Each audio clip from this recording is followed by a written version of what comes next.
नमस्कार विद्यार्थी मित्रांनो, आपल्या सगळ्यांचं सायन्स बाय राहुल देशमुख या आपल्या ऑनलाईन प्लॅटफॉर्मवर स्वागत आहे। मित्रांनो, आज आपण जी आपली आरोग्य सेवेची परीक्षा आता होणार आहे त्या परीक्षेला जाता कुठले टॉपिक महत्त्वाचे आहेत, आपल्याकडे सिलेबस ऑलरेडी आहे, पण जाता काय मेनली आपण केलं पाहिजे, ओके, कसा फ्लो ठेवला पाहिजे, कसा अभ्यास केला पाहिजे आणि काय काय मेनली फोकस केलं पाहिजे याबद्दल आपण माहिती बघण्याचा प्रयत्न करू। ठीक आहे, ओके। तर बघा, आपला आरोग्य सेवक पुरुष जो आहे या परीक्षेमध्ये तांत्रिकसाठी जवळजवळ 40 प्रश्न आहेत त्या आणि 80 गुण आपल्याला पाहायला मिळतात। ओके मित्रांनो, लक्षात ठेवा, जर तुम्ही माझा हा पूर्ण व्हिडिओ बघितला, खूप कमी व्हिडिओ, शॉर्ट व्हिडिओज आहे, ओके, तुम्हाला 35+ मार्क मला असे पाहायला मिळतील, याच स्ट्रॅटेजीचे पाहायला मिळतील।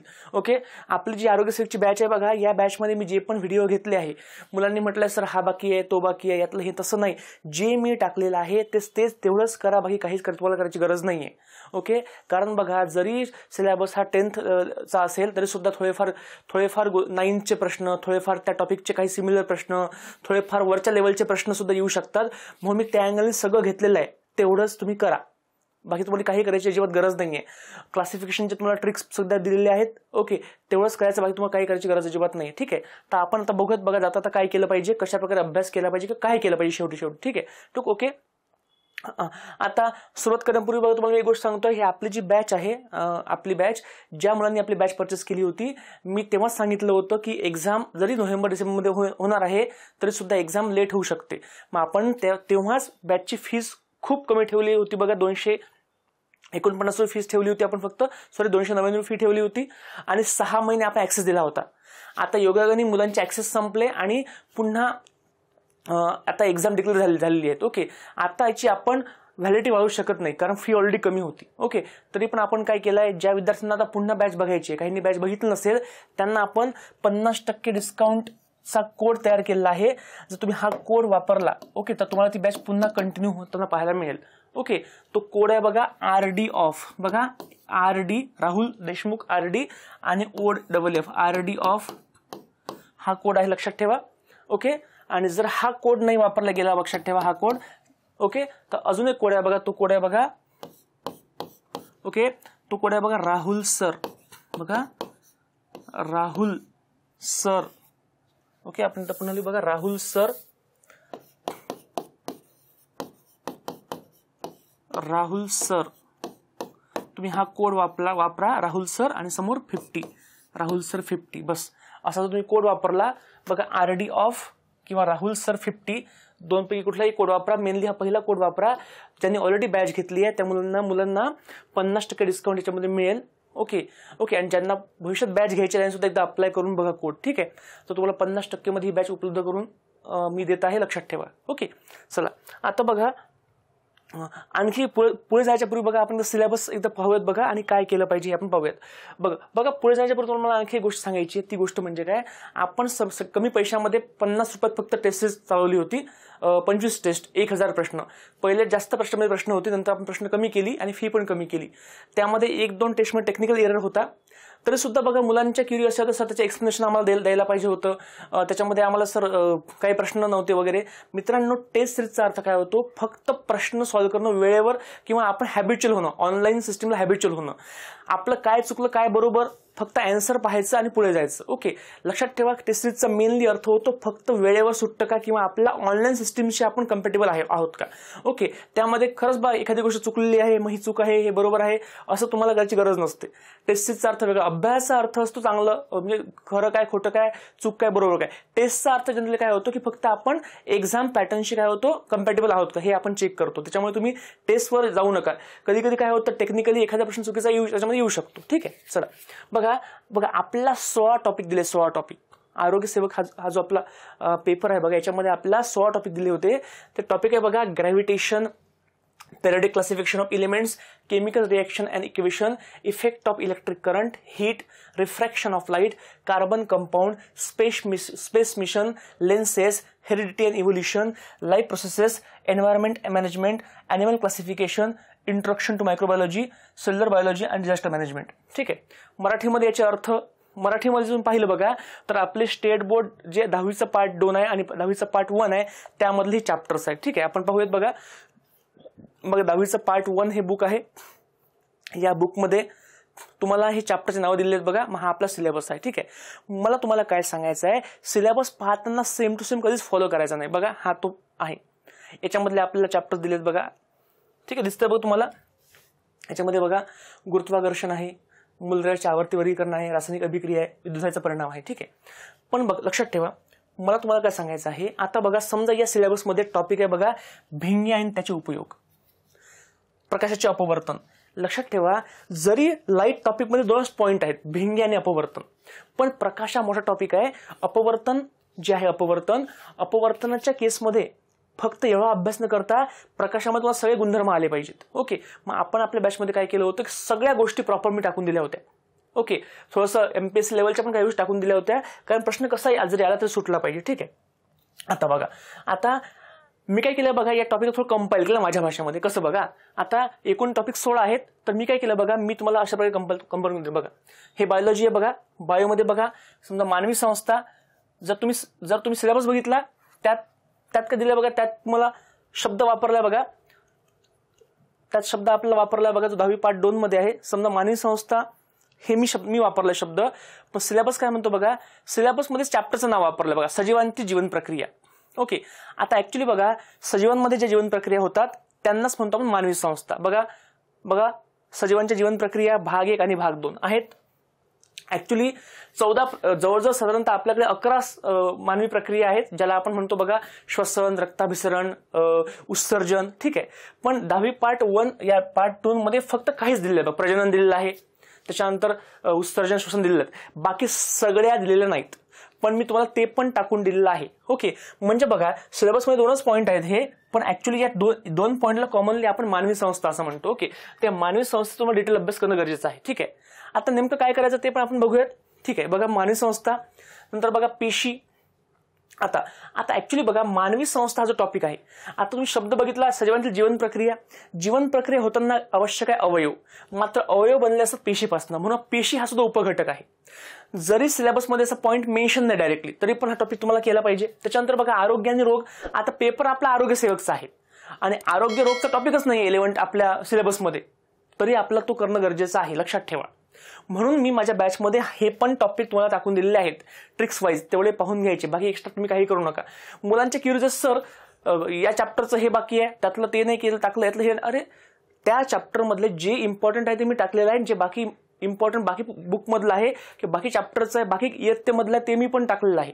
त्याच्यामुळे आता मी साधारणतः 7-8 वर्षापासून मी शिकवतो, मला माहिती आहे एक्झामचा पॅटर्न काय असू शकतो. ठीक आहे, आता बघा, आता मी काय करतो बघा, एकदा तुम्हाला पुन्हा वाचून दाखवतो पॉइंट्स. ऍक्च्युली हे पॉइंट्स आहेत खरे सिलेबसचे. ठीक आहे, बघा मानवी संस्था, पेशी, आरोग्य रोग नाही आहे तरी पण करायचं. आता बघा तुम्हाला आयोगाने दिलाय बघा एक्झाम मध्ये प्राण्यांचे वर्गीकरण, पण ऍक्च्युली बघा प्राणी, वनस्पती, सजीवांचं वर्गीकरणामधला हा टॉपिक आहे. ओके, तुम्ही प्राण्यांचं पहिले करा, पण तुम्हाला वनस्पती पण आलं पाहिजे, कारण सांगता येत नाही, प्रश्न येऊ शकतो, कारण असे काही प्राणी आहेत जे ॲनिमल आणि प्लांट, वनस्पती आणि प्राण्यांच्या मध्ये असणारे दुवे आहेत. ठीक आहे, लक्षात ठेवा. ओके, मग बघा सजीवांचे वर्गीकरण, अनुवांशिकता, सूक्ष्मजीवशास्त्र, पर्यावरण. ठीक आहे, एवढे टॉपिक्स आहेत.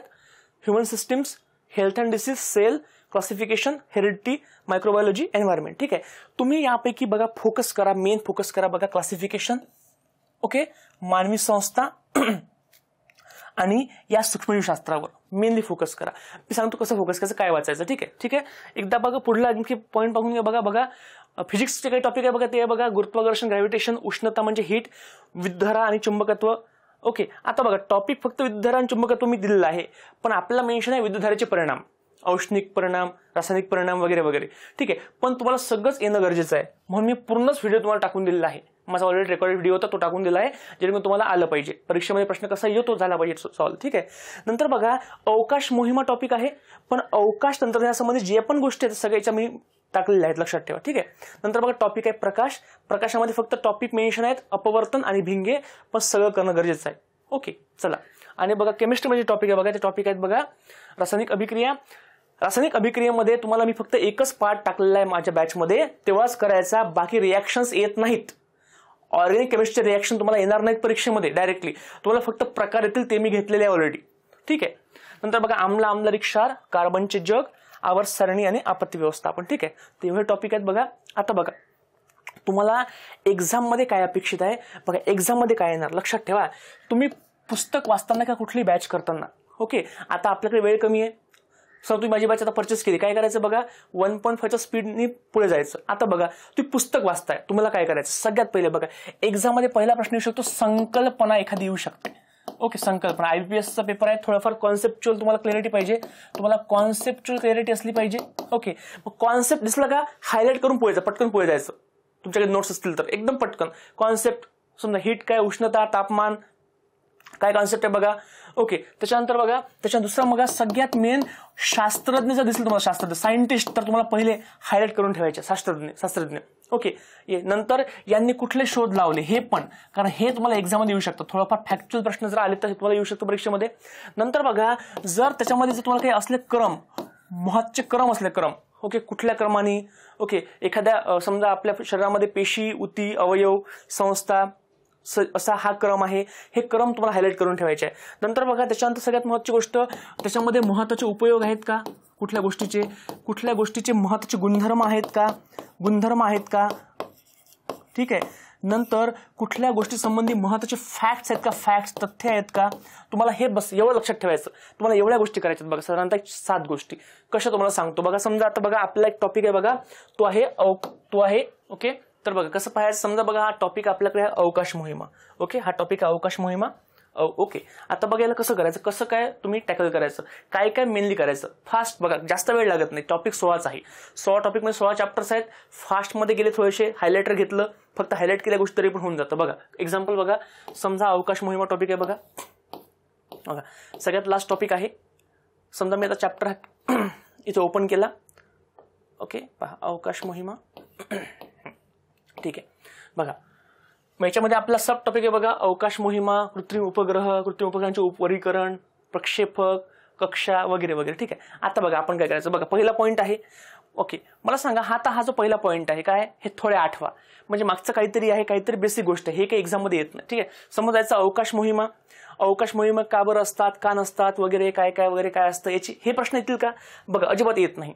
तुम्हाला मी काय बोललो, काय मेनली करायचं, कॉन्सेप्च्युअल आहे का, फॅक्ट आहे का, शास्त्रज्ञ आहेत का, बघा कसं. आता समोर गेलो मी, बघा डायरेक्टली. हा बघा, तुम्हाला माहिती आहे का, येस माहिती आहे का, बघा आहे का सायंटिस्ट, पहा बरं सायंटिस्ट आहेत का, बघा आहे. कोण सायंटिस्ट आहे बघा, तर बघा नील आर्मस्ट्रॉंग आहेत. ओके, 1961 मध्ये त्यांनी काय केलं, ओके, संस्था कुठली होती, नासा. ओके, नंतर सुनीता विल्यम्स बघा नासाच्या होत्या. त्याच्यानंतर भारताचे बघा राकेश शर्मा होते. त्याच्यानंतर बघा नील आर्मस्ट्रॉंग अमेरिकेचे होते 1959 मध्ये. बघा संपला विषय. म्हणजे एवढाच टॉपिक आहे.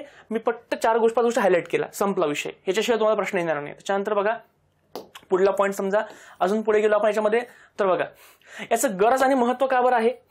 ओके, गरज आणि महत्व का बरं आहे. ओके, तर आता मला सांगा, आपल्याला काय प्रश्न लिहायचा आहे का, असा प्रश्न येईल का की खालीलपैकी कुठले महत्व आहे, कुठली गरज आहे, ऑप्शन, असं नाही येत. कॉन्सेप्ट काय बघा तुम्हाला सिंपल बघा. सगळ्यात पहिले बघा तुम्हाला कृत्रिम उपग्रह. मग आता बघा हा काहीतरी कॉन्सेप्च्युअल पॉईंट आहे. मग यात बघा, मग आता तुम्हाला नैसर्गिक उपग्रह म्हणजे काय, हा पहिला पॉईंट दिलाय बघा. नैसर्गिक उपग्रह म्हणजे काय, एखाद्या ग्रहाची नियमित कक्षेत प्रक्रिया करणारी खगोलीय वस्तू. बघा प्रश्न येऊ शकतो. मग नैसर्गिक उपग्रह म्हणजे काय, खगोलीय वस्तू. नंतर बघा चंद्र हा पृथ्वीचा एक नैसर्गिक उपग्रह आहे. बघा झाला, संपला विषय. बघा म्हणजे या तीन पहिल्या पॉईंटमध्ये फक्त पहिलाच कॉन्सेप्ट आहे बघा हा. त्याच्यानंतर बघा पहिला उपग्रह कुठला कृत्रिम, तो स्पुटनिक होता. ठीक आहे, त्याच्यानंतर कोणत्या देशाने सोडला, रशिया. ओके, म्हणजे बघा असं जास्त गरज नाही वाचण्याची आपल्याला. पूर्ण प्रश्न आपल्याला लगेच कळतात, काय येऊ शकतं. ओके, म्हणजे बघा पुन्हा एकदा बेसिक गोष्टमध्ये फॅक्ट, महत्त्वाच्या संकल्पना, फक्त उपयोग आहेत का, एखादे प्रॉपर उपयोग. समजा आता एक्झाम्पल, उपयोग म्हणजे काय, कृत्रिम उपग्रह कुठे वापरतात. मग तुम्हाला ऑप्शन येईल, समजा 4 ऑप्शन. त्याच्यामध्ये मग तुम्हाला कम्युनिकेशनमध्ये वापरतात का. त्याच्यानंतर तुम्हाला प्रश्न येऊ शकतो बघा की वेदर फोरकास्टिंगमध्ये वापरतात का. ओके, असे तुम्हाला प्रश्न येईल. मग लगेच कळतं आपल्याला, पुस्तकातच कळतं आपल्याला की जर गोष्ट मेन असेल ती हायलाइट केलेली असते. आता बघा तुम्हाला हे एक्झाम येऊ शकतं, इनसाइट म्हणजे काय, जीसॅट म्हणजे काय, याचा लॉंग फॉर्म सांगा. हा परीक्षेमध्ये येऊ शकतो. म्हणजे बघा मी पटपट 3-4 पेज तर त्या वाचून घेतले. ठीक आहे, त्याच्यानंतर बघा उपयोगाचे कार्य. बघा मग हा प्रश्न येऊ शकतो बघा तुम्हाला. इनसाइट उपग्रह आहे, कुठे वापरतात, हा कुठे वापरतात. मग आता बघा हा चार्ट दिलाय, हा करायचा, IMP आहे. ठीक आहे, मग अशा प्रकारे सगळ्याच गोष्टी सोप्या आहे बघा, अवघड अजिबात नाहीये. आता बघा, आता फक्त एक पॉईंट नोट करून ठेवा. आता बघा इथे समजा, इथे हा प्रश्न आहे बघा, उपग्रहाच्या कक्षा. ओके, मग आता कक्षा, उच्च कक्षा म्हणजे किती असते तर बघा फॅक्ट आहे, उंची किती पाहिजे 35,780. मग ओके, नंतर बघा आता बघा मी जसं याच्यामध्ये बघितलं, आता हा टॉपिक तुम्हाला दिसतोय उच्च कक्षा, मी अजिबात वाचत नाही, फक्त लगेच पाहता पाहता मला कळतं उच्च कक्षा. ओके, उंची एवढी असते. ओके, त्याच्यानंतर ती पूर्ण करते प्रदक्षिणा 24 तासामध्ये. ओके, हा उपग्रह स्थिर वाटतो म्हणून याला भूस्थिर उपग्रह सुद्धा म्हणतात. या कक्षेमधल्या उपग्रहाला भूस्थिर उपग्रह म्हणतात. आणि उपयोग कुठे करतात, हवामानशास्त्र, दूरध्वनी, दूरचित्रवाणी, आकाशवाणी. संपला. म्हणजे बघा मला अजिबात जास्त वाचण्याची गरज नाही, तुम्ही अशा प्रकारे जर वाचलं शेवटी जाता आता तुम्हाला नक्की फायदा होईल एक्झाम मध्ये. ठीक आहे. ओके, आता बघा आणखी एक गोष्ट करायची, कुठली बघा, प्रत्येक चॅप्टरच्या शेवटी तुम्हाला दिलंय बघा, ते म्हणजे काय, ते दिलंय स्वाध्याय. या स्वाध्यायामधले फक्त बघा ह्या ज्या रिकाम्या जागा आहेत त्या पाहून घ्या, त्या येऊ शकतात डायरेक्ट एक्झाम मध्ये. त्याच्यानंतर बघा हे जे प्रश्न येऊ शकतात बघा, जे उदाहरणे सोडवा नावानी आहेत, हे एक्झॅक्ट असे येऊ शकतात परीक्षेमध्ये. तुम्ही काय करा, जर समजत नसेल डायरेक्ट याचे आन्सर पाठ करून घ्या. बघा हा प्रश्न होता समजा आन्सर 22.4. ओके, एकदा आन्सर फक्त पाहून जायचे, तुम्हाला लिंक लागू शकते. किंवा हे जे प्रश्न आहेत बघा, यासारखे सेम प्रश्न सॉल्व्ह केलेले आहेत, ते पाहून जा, सॉल्व्ह कसे केले यातलंच करा, बाकी काही करू नका. ठीक आहे, तुम्हाला अशा प्रकारे येऊ शकतं. आता बघा जे तुम्हाला मी शिकवलंय बघा, तुम्हाला जे मी शिकवलंय आपल्या बॅचमध्ये बघा, हे तुम्ही सोपं केलंय. अवकाश मोहिमा टॉपिक आहे. ओके, डायरेक्ट सिंपल बघा, एकदम सिंपल बघा. हे टॉपिक होते अवकाश मोहिमा वगैरे 6 टॉपिक बघा. पहिलाच पॉईंट आहे, एवढा मोठा पॉईंट पुस्तकामध्ये आहे, पण मी फक्त 3च पॉईंट हायलाइट केले बघा. कुठले, 20व्या शतकाच्या उत्तरार्धामध्ये कृत्रिम उपग्रह कक्षामध्ये फिरतात. संपला विषय. हे काही येत नसतं बाकी परीक्षामध्ये. त्याच्यानंतर पुढला मुद्दा बघा, 2 प्रकार कुठले आहेत मोहिमांचे. ओके, त्याच्यामध्ये बघा कृत्रिम उपग्रह, ग्रहाच्या कृत्रिम कक्षेत प्रस्थापित करणे, त्याच्यानंतर सौरमंडल वगैरे बघा. मग काही इतकं विषय महत्त्वाचं नाही, फक्त मेन पॉईंट मला समजलं पाहिजे. आता बघा पुढलं तुम्हाला कळेल. आता बघा हा इम्पॉर्टंट बघा, सगळ्यात पहिले मानव कोण, युरी गॅगारिन. ओके, 1961 परिक्रमा केली. सगळ्यात पहिले चंद्रावर पाऊल कोण ठेवलं, नील आर्मस्ट्रॉंगने ठेवलं, अमेरिकेचे राकेश शर्मा. बस संपलं बघा. म्हणजे पाहिल्या मला लगेच कळतं की काय इम्पॉर्टंट गोष्टी आहे. हे तुम्हाला मी बॅचमध्ये घेतलेलं आहे, एवढं करायचं, तुम्हाला ही सवय लागली पाहिजे. बघा मेन पॉईंट घेतले आहेत बघा. आता बघा जग हे खेडे आहे वगैरे काय खूप मोठे शब्द आहेत स्टेट बोर्डामध्ये, पण आपण मेन पॉईंट तुम्हाला घेऊन दिले. तुम्हाला असे मेन पॉईंट फक्त पाहायचे, हायलाइट करायचे, संपला विषय. बाकी तुम्हाला काही करायची गरज नाहीये. बघा आता बघा हा आपला पॉईंट होता, मी तुम्हाला चॅप्टर वाचून दाखवला. बघा याच्यामध्ये बघा मी मेन काय हायलाइट केलंय बघा. पहिला कृत्रिम उपग्रह स्पुटनिक रशियाने 1967 ला पाठवला. फक्त हे 5 शब्द महत्वाचे आहेत. नंतर हे उपग्रह सौर ऊर्जा वापरत असतात. ओके, मग आता बघा मी फक्त हायलाइट केले बघा 4 आणि 5 6 7 शब्द. ओके, हेच महत्वाचे आहेत. एकदा मी तुला पूर्ण वाचून दाखवतो. बघा पहिला कृत्रिम उपग्रह स्पुटनिक हा रशियाने 1957 साली अवकाशात पाठवला. आज असे हजारो उपग्रह पृथ्वीभोवती परिक्रम करत आहेत. असा प्रश्न येईल का, पृथ्वीभोवती किती परिक्रमा करतात उपग्रह, हजारो लाखो नाहीये. तर नंतर बघा हे उपग्रह सौर ऊर्जा वापरत असल्याने त्यांच्या दोन्ही बाजूला पंखासारखे सौर पॅनल असतात. हा मत येऊ शकतो. उपग्रह कुठली ऊर्जा वापरतात, रासायनिक ऊर्जा, सौर ऊर्जा, प्रकाश ऊर्जा वगैरे. ठीक आहे. नंतर बघा पृथ्वीवरून येणारे संदेश ग्रहण करण्यासाठी व पृथ्वीकडे संदेश पाठवण्यासाठी उपकरणे बसवलेली असतात. ठीक आहे. म्हणजे बघा या सगळ्या प्रश्नामध्ये फक्त तुम्हाला हे 3-4 शब्द महत्वाचे आहेत. मग तुम्हाला हे काढता आले पाहिजे. हे काढा आणि पुढे जा. ठीक आहे. मग अशा प्रकारे तुम्हाला मी गोष्टी शिकवल्या आहेत. ह्या सेमसून नेट नोट्स तुम्हाला मी शेअर केलेले आहेत. ओके, मग तुम्ही जाता आता काय करा, फक्त मी तुम्हाला पुन्हा सांगतो, मेनच गोष्टी करा. कुठल्या बघा, कॉन्सेप्च्युअल, फॅक्च्युअल, त्याच्यानंतर सायंटिस्ट, थिअरीज, उपयोग, ह्या गोष्टी करायच्या. बाकी एक्स्ट्रा गोष्टी अजिबात करायच्या नाही. माझ्या बॅचमध्ये तुम्हाला मी ट्रिक्स पण सांगितलेले आहेत. ठीक आहे. Okay, done. आता बघा आता पुढला मुद्दा. आता आपण जर बघितलं स्टेट बोर्ड, बघा हे 10वी पार्ट 2चं स्टेट बोर्ड आहे. ओके, समजा हा टॉपिक आहे 6वा प्राण्यांचे वर्गीकरण. आता बघा 77 पासून 88 पर्यंत साधारणतः आपण असं म्हणू शकतो एक 10 पेज हा चॅप्टर आहे. पण या 10 पेज पैकी फक्त एक 4 ते 5 पेज महत्वाचे आहेत. बाकी सगळं डाटा वेगळा आहे. बघा आता आपण एक चॅप्टर बघू बघा, प्राण्यांचे वर्गीकरण. ठीक आहे. 61. आता बघा हा टॉपिक तुम्हाला शिकवला, यात मी तुम्हाला सगळ्या गोष्टी व्यवस्थित करून दिल्या आहेत प्रॉपर माझ्या बॅचमध्ये. पण आता इथे आपण बघू कसा अभ्यास करायचा. याच्यामध्ये बघा 61 टॉपिक जर आपण पाहिला, बघा हा आपला चॅप्टर आहे, त्याचं नाव आहे प्राण्यांचे वर्गीकरण. ठीक आहे. आता आपण बघू 10 टॉपिक आहेत, पण बघा आपल्याला किती महत्वाचे आहेत, कोणते महत्वाचे आहेत आपल्यासाठी. आता बघा हा टॉपिक आहे प्राणी वर्गीकरण. ठीक आहे. आता मला थोडे आठवा म्हणजे याचा अर्थ तुम्हाला कळला का, की थोडे आठवा म्हणजे मागच्या वर्गामध्ये 9वी मध्ये वगैरे याचा काही रेफरन्स आहे. म्हणून तुम्हाला हा टॉपिक शिकवताना मी 9च्या टॉपिक सुद्धा सांगितले आहे. म्हणजे मला काय म्हणायचं आहे, तुम्हाला प्रश्न जे येणार आहेत ते तुम्हाला 30 असे प्रश्न असणार आहेत जे तुम्ही पाहिलेले आहेत या सिलेबसमध्ये. मात्र जे 10 प्रश्न आहेत ते तुम्हाला येणार आहेत 9वी मधनं 8वी मधनं, कारण याचा बेसिक त्या ठिकाणी. ठीक आहे, आता बघा हे आपल्या वाचायची गरज नाहीये. ओके, आता बघा हा पुन्हा थोडे आठवामध्ये वर्गीकरण वनस्पतींचं आहे, वाचायची अजिबात गरज नाहीये. जायचं पुढे. फक्त बघा तुम्हाला इथे काय दिसते का, बघा असं काही फॅक्च्युअल दिसतं का, पहा बरं. तर बघा मी पाहूनच सांगतो. बघा इथे इथे मला दिसतं बघा काय, पृथ्वीवर अंदाजे 7 दशलक्ष प्रकारचे प्राणी आहेत. बघा हा प्रश्न येऊ शकतो, पृथ्वीवर किती प्राणी आहेत? 7 दशलक्ष, 8 दशलक्ष, 9 आणि 10. ठीक आहे, बघा पाहूनच कळतं. आता पुढे जायचं. बघा पुढे. आता बघा वर्गीकरणाचा इतिहास काय काय आहे. इतिहासामध्ये बघा आपल्याला दिसतं का काही इथे.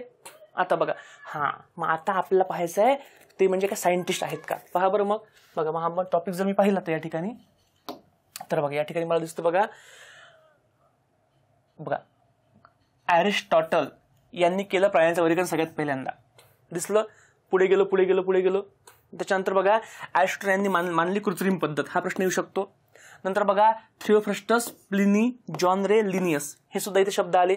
ओके, नंतर खाली गेलो. बघा हे डॉम्बस्की आणि मेयर यांनी या पद्धतीचा अवलंब केला. ओके, आणि आणखी पुढे गेलो. बघा मी अजून पुढे गेलो. बघा संप सायंटिस्ट, आणि फायनली बघा एक आहे कार्ल उज आहे सायंटिस्ट आहे. बस तेवढं वाचायचं, संपला विषय. समोर जायचं. आता बघा आता समोर काय, बघा समोर आहे प्राण्यांचे प्रकार. ओके, मग बघा असंप्रष्टुज्य प्राणी कोणते वैशिष्ट्य आहेत, मग हे वाचायची, कारण बघा पॉईंट वाईज दिलेले आहेत. बघा त्यांना हृदय असेल, कुठे असेल तर ते असेल पृष्ठबाजूस. ओके, त्याच्यानंतर बघा ग्रसनेमध्ये कल्लाविदरी आहेत, पृष्ठरज्जू याच्यामध्ये नसतो. ठीक आहे, बघा मग आता 4 पॉईंट आहेत. हे 4 पॉईंट तुम्हाला असणार आहेत या समपृष्ठरज्जूमध्ये. दोघांचा फरक परीक्षेमध्ये येऊ शकतो. ठीक आहे, बघा पुन्हा बघा हा पॉईंट आहे. ओके, मला सांगा काही गरज का हे पाहण्याची. डायग्राम पाहू नका, फक्त बघा वर मेन टॉपिक आहे, खाली 4 पॉईंट्स आहेत, वाचा, संपला विषय. त्याच्यानंतर बघा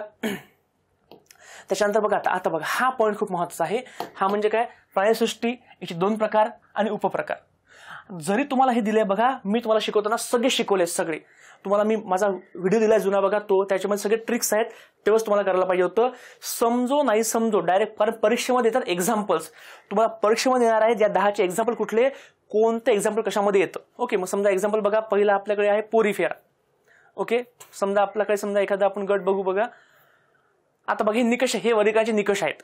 निकष जे आहे बघा ते थोडे कॉन्सेप्च्युअल आहेत. तुम्हाला निकष नाही तर सगळ्यात पण तुम्हाला काही बघा ते येईल तुम्हाला त्याचे एक्झाम्पल. पहिले एक्झाम्पल पाठ करा डायरेक्टली. बघा बघा आता पहिला प्रकार बघा पोरीफेरा. मग पोरीफेरामध्ये बघा पाहताना काय करायचं, बघा काय, बघा हे प्रकार साध्या प्रकारचे प्राणी आहेत. ओके, यांना स्पंज म्हणतात.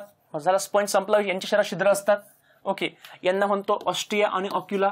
ओके, त्याच्यानंतर बघा हे बहुतेक प्राणी समुद्रात असतात, काही गोड्या पाण्यामध्ये असतात.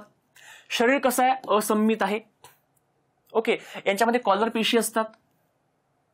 ओके, संपला विषय, बाकी गरज नाहीये. त्याच्यानंतर बघा हे यांना आपण म्हणतो स्नानबद्ध प्राणी, सेंटरी. ओके, यांच्यावर स्पंज सारखे कंटिका स्पिक्युल्स असतात. यांचं शरीर कॅल्शियम कार्बोनेटने बनलेलं असतं आणि त्यावर स्पॉन्जिन तंतू असतात. ओके, ठीक आहे, संपला विषय.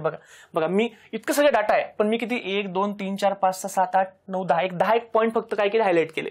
बस संपला विषय. तुम्हाला हेच येईल परीक्षेमध्ये, बाकी एक्स्ट्रा येत. नंतर बघा खाली प्रजनन होतं का, होतं, कोणता पद्धत, मुकलायन आणि मुकलायन पद्धतीने होतं.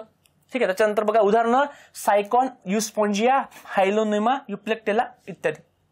बघा तुम्हाला एक्झाम मधील एक्झाम्पल्स मी तुम्हाला ट्रिक दिली. ट्रिक तुम्हाला दिली आपल्या बॅचमध्ये. बघा मग ट्रिक कशी आहे, बघा ट्रिक आता बघा याची मी तुला एक ट्रिक समजावून सांगतो. ओके, म्हणजे तुम्हाला एक्झाम मध्ये किती फायदा होईल बघा. समजा बघा आपल्याला विचारलंय पोरीफेरा.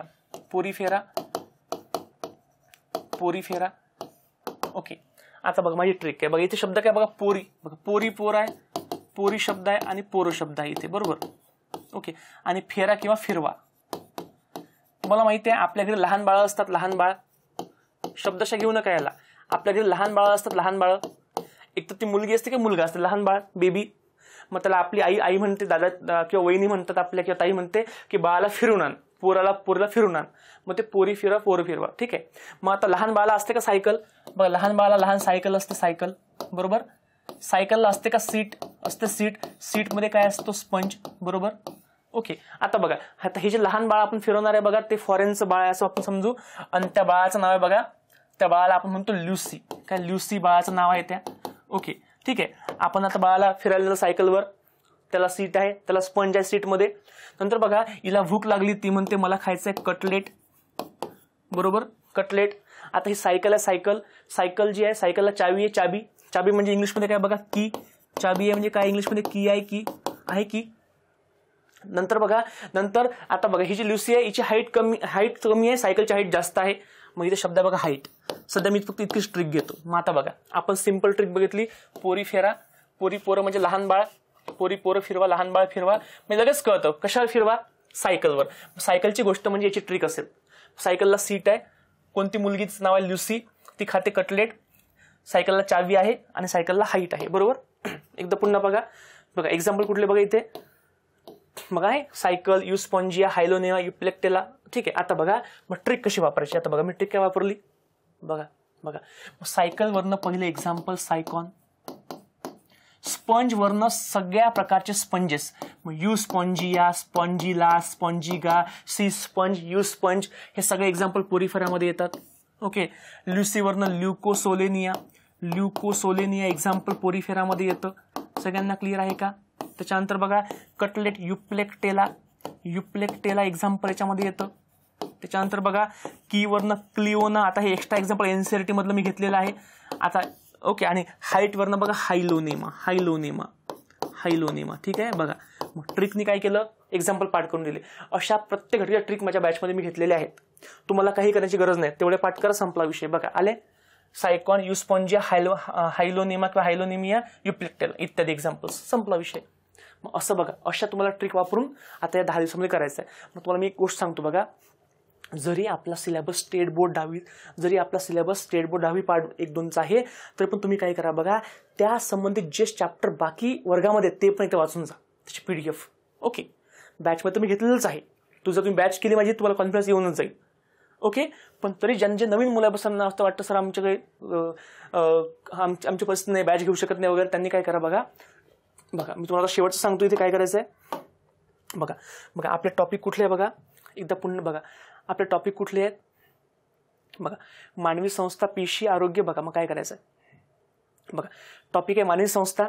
ओके, यासंबंधी फक्त चॅप्टर 10वी पार्ट 2 मध्ये आहे बघा, कुठला 2 आणि 3. ओके, एवढं केलं होऊन जातं. तरी पण तुम्हाला रिकमेंड करतो तुम्ही 6वी मधलं चॅप्टर 8वं, 7वी मधलं चॅप्टर 12वं, 8वी मधलं चॅप्टर 11वं, 9वी मधलं चॅप्टर 15वं करून जा. जर एक्स्ट्रा प्रश्न आले तर यातनं येतील तुम्हाला, कारण याचं बेसिक तुम्हाला इथे दडलेलं आहे. ओके, सगळ्यांना क्लिअर आहे एवढं. नंतर बघा, नंतर आता पेशी टॉपिक करायची तुम्हाला गरज नाहीये, तरी पण जर वेळ मिळाला तर तुम्ही काय करा, 7वीतलं चॅप्टर 11वं, 8वीतलं चॅप्टर 10वं इथं करून जा. कारण पेशीमधलं थोडं बेसिक पॉईंट तुम्हाला इथे संस्थेमध्ये कामा पडेल. त्याच्यानंतर बघा आरोग्य रोगसाठी 10वी पार्ट 2 मध्ये चॅप्टर 9 आहे. सिलेबस पण नाहीये पण करायचं, आणि हे पण करा बघा 8वी मधलं चॅप्टर 2, कारण आपल्या पोस्टचं नाव आरोग्य सेवक आहे, म्हणून तुम्हाला एक जनरल आयडिया त्याची हवी, प्रश्न येऊ शकतो. ठीक आहे. नंतर बघा, नंतर पुढला पार्ट तो म्हणजे बघा सजीवांचे वर्गीकरण, फक्त चॅप्टर 6वाच आहे बघा 10वी पार्ट 2 मध्ये. याचं बेसिक तुम्हाला पाहायला मिळतं. 6वी मध्ये चॅप्टर 2-3, 7वी मध्ये चॅप्टर 1, 8वी मध्ये चॅप्टर 1, 9वी मध्ये चॅप्टर 6. हे पण करून जा, ऐका माझं. ओके, आणि म्हणून मी ज्या टेस्ट टाकलेल्या त्याच्यामधले यातले प्रश्न सुद्धा होते. पहिले प्रश्न लोकांना वाटलं सर काय प्रश्न टाकले, सिलेबस नाही आहेत, पण तुम्हाला असं माहित नाही, मला माहिती आहे म्हणून मी घेतलं होतं. ठीक आहे. तर नंतर बघा अनुवांशिकतेमध्ये चॅप्टर 10वी पार्ट 2 मधलं 1 आहे, पण 9वी मधलं 16 सुद्धा करून जा. ओके, त्याच्यानंतर बघा सूक्ष्मशास्त्र 10वी मध्ये चॅप्टर 10वी पार्ट 2 मध्ये चॅप्टर 7 आहे सिलेबसमध्ये, पण तुम्ही 9वी मध्ये चॅप्टर 8 सुद्धा करून जा. ओके, पर्यावरण मध्ये 10वी पार्ट 2 मध्ये चॅप्टर 4 आहे, पण 8वी मधलं चॅप्टर 8 आणि 18, 9वी मध्ये चॅप्टर 7 आणि 9 वाचून जा. एकदा प्रश्न येऊ शकतो, फॅक्च्युअल प्रश्न येऊ शकतो परीक्षेमध्ये, लक्षात ठेवा. ठीक आहे. ओके, बघा महत्त्वाचा मुद्दा आहे, IMP मुद्दा आहे. ओके, त्याच्यानंतर बघा उष्णता आणि गुरुत्वाकर्षण. उष्णता टॉपिक, जो उष्णता हा टॉपिक आपला 10वी पार्ट 1 मध्ये 5वा टॉपिक आहे, पण यासंबंधी बेसिक तुम्हाला 8वी मध्ये चॅप्टर 14 मध्ये पाहायला मिळते, 7वी मध्ये चॅप्टर 9वी मध्ये पाहायला मिळते, 7वी मध्ये चॅप्टर 9 पाहायला मिळते. मग तुम्ही 2 चॅप्टर करून जा. बघा सगळ्यांना क्लिअर आहे, IMP मुद्दा आहे. त्याच्यानंतर बघा प्रकाश. आता तुम्हाला प्रकाश टॉपिकमध्ये फक्त 10वी पार्ट 1 मधलं 6 आणि 7 आहे, म्हणजे भिंगी आणि अपवर्तन आहे तुम्हाला. तरी सुद्धा जे काही एक्स्ट्रा आहे त्याचं बेसिक आहे बघा, ते बेसिक तुम्हाला पाहायला मिळतं 6वी मध्ये चॅप्टर 14 मध्ये, 7वी मध्ये चॅप्टर 17 मध्ये, 8वी मध्ये चॅप्टर 16 मध्ये आणि 9वी मध्ये चॅप्टर 11 मध्ये. लक्षात ठेवा, हे करून जा, ऐका, त्यातले प्रश्न गणित येऊ शकतात. ओके. आणि विद्युतधारा टॉपिक जो आहे हा बघा 10वी पार्ट 1 मध्ये चौथा आहे, पण या संबंधी बेसिक मध्ये तुम्हाला पाहायला मिळतात बघा 6वी मध्ये चॅप्टर 15, 7वी मध्ये चॅप्टर 8 आणि 19, 8वी मध्ये चॅप्टर 4 आणि 9वी मध्ये चॅप्टर 3. बस मला तुम्हाला सांगायचं प्रामाणिकपणे, जेन्युइनली, जरी तुमच्याकडे वेळ आहे एकदा सिलेबस पाहून जा. ओके. 10वीचं पार्ट 1 पार्ट 2 करा, नंतर तुम्हाला वेळ असेल तर हे तुम्हाला बेसिक त्याची जोड द्या. ओके. आणि त्याच्यानंतर शेवटी बघा रासायनिक अभिक्रिया 10वी पार्ट 1 मध्ये आहे. ओके. पण फक्त काही बेसिक मुद्दे, प्रकार वगैरे फक्त तुम्ही करून जाऊ शकता. 7वी मधलं चॅप्टर 13व, 8वी मधलं चॅप्टर 13व. ओके. हे 2 चॅप्टर एक्स्ट्रा तुम्ही करून जा. ओके. त्याच्यानंतर बघा आपत्ती व्यवस्थापन हा फक्त एकच चॅप्टर आहे तुम्हाला 10वी पार्ट 2 मध्ये 10वा. तरी पण बघा 6वी मध्ये चॅप्टर 4, 7वी मध्ये चॅप्टर 10वा, 8वी मध्ये चॅप्टर 9वा, एवढा करून जा. ओके. कार्बनचे जग हा तुझा टॉपिक आहे, 10वी पार्ट 1 मध्ये 9वा आहे. ओके. तुम्ही तो 9वी मधला चॅप्टर 13 सुद्धा इथे करून जा. ओके. मग अशा प्रकारे तुम्ही एवढं जरी केलं तरी पण तुम्हाला भरपूर फायदा होईल, लक्षात ठेवा. ओके. ओके. आणि आता दुसरी गोष्ट, ज्यांना वाटतं सर आम्ही अभ्यास केला, वाचलाय, आता शेवटी काय करू शकतो, तर ज्यांना वाटतं तुम्ही हे आता माझी बॅच आहे, ही तुम्ही बॅच करू शकता. मी एकदा पुन्हा सांगतो बघा, IBS पॅटर्ननुसार मी लाईन टू लाईन गोष्टी घेतल्या. लाईन टू लाईन म्हणजे काही चॅप्टर पण लाईन टू लाईन घेतले आहेत, जे काही चॅप्टर मला वाटलं सगळे कंपाईल करून घ्यायचे ते कंपाईल करून घेत, मला त्याचे व्हिडिओ टाकले आहेत मी. ओके. त्याच्यानंतर बघा फिजिक्स, केमिस्ट्री, बायोलॉजी सगळं टाकलेलं आहे. काही आरोग्याचे व्हिडिओ पण टाकलेले आहेत, सिलेबस नसले पण टाकले आहेत, कारण येऊ शकतो परीक्षेमध्ये प्रश्न. ओके. शॉर्ट ट्रिक्स सांगितलेले आहेत, PDF पण टाकलेले आहेत त्याच्यामध्ये. ओके. आणि तुमचे मला कमी वेळेमध्ये, आता वेळ खूप कमी आहे, फक्त व्हिडिओ पहा, ट्रिक्स वापरलेले आहेत. तुम्ही फक्त जर व्हिडिओ जरी पाहिले तरी तुम्हाला बेसिक रिटेन्शन जास्त होईल. मग तुम्हाला कळेल की अच्छा हे असं आहे, हे असं आहे, असं आहे. ट्रिक्सनुसार गोष्टी कळतील. ओके. मग कमी वेळ आहे आणि फी खूप अत्यल्प फी आहे, 299 फी आहे. आधीपासून मी एवढीच फी ठेवली होती. ठीक आहे. ओके. तरी सुद्धा ज्यांनी बॅच घेतलेली आहे किंवा नवीन मुलांना सुद्धा, ओके, जर तुम्ही हा कोड वापरला RD ऑफ, कुठला कोड आहे बघा, RD ऑफ हा कोड आहे. ओके. आणि ओके, किंवा राहुल सर 50 हा कोड वापरला, तुम्हाला डिस्काउंट 50% आहे. वेळ कमी आहे, बॅच घ्या, मित्रांना पण सांगा. ओके. ठीक आहे. आणि लक्षात ठेवा, जे आपल्याला मिळतं ते पटपट घ्या. ओके. आता मला सांगा, जवळजवळ आपण 20-25 प्लस व्हिडिओ टाकले टॉपिकवर त्याच्यामध्ये, आणि काही ओल्ड व्हिडिओ पण टाकलेले आहेत. एवढा डाटा तुम्ही पाहिल्यानंतर तुम्ही मग काय राय बाकी आपण असं म्हणू शकतो. पण तुम्ही हे मुलं व्हिडिओ पाहत नाहीत आणि मग हे बाकी आहे ते बाकी आहे. लक्षात ठेवा, असं कंप्लेनिंग करून पास होत नाही माणूस. ओके. मी फक्त काय झालं बघा, काही ठिकाणी आपण काय केलं, पार्ट 1 म्हणून फक्त मेन्शन केलंय. आता पार्ट 2चं नाही आहे, तरी पण ते पार्ट 1 मेन्शन केल्यामुळे मला वाटतं पार्ट 2 बाकी आहे का, ते गरजेचं नाही आहे त्याच्यामध्ये. ओके. जे गरजेचं आहे सगळं घेतलेलं आहे, कमी वेळ आहे, अभ्यास करा, तुम्हाला नक्की फायदा होईल. ओके. आपला एक व्हिडिओ सुद्धा आहे कसा अभ्यास करायचा, एक जुना व्हिडिओ, तो पाहून घ्या, त्यात तुम्हाला गोष्टी कळतील. ओके. लक्षात ठेवा, आपली बॅच जेव्हा सुरू झाली तेव्हा आपल्याकडे वेळ खूप कमी होता. त्याच्यामुळे आपण काय केलं होतं, प्रॅक्टिस क्वेश्चन युट्यूबला घेतले आणि आपण ज्या मेन गोष्टी त्या आपल्या बॅचमध्ये घेतल्या, एकदम मेन की हे ऐका आणि जा. समजू नाही समजू म्हणजे ट्रिक्स आहेत आपल्याकडे, पोरी फेरा समजू नाही समजू, ट्रिक्स आहेत, हे असं आहे. ओके. बस मग याच अँगलने आपल्याला मेनली प्रश्न येणं गरजेचं आहे. ठीक आहे. मग त्या अँगलनेच आपण इथे अभ्यास करायचा आहे. ओके. नक्की तुम्हाला 30+ प्रश्न याच्यामध्ये तुम्हाला पाहायला मिळतील परीक्षेमध्ये. ठीक आहे. चला तर आपण थांबूयात. ओके. जर तुम्हाला काही इश्यू असेल तुम्ही या नंबरवर कॉल करू शकता. ओके. ठीक आहे. बघा आपण थांबूयात. Thank you very much. धन्यवाद.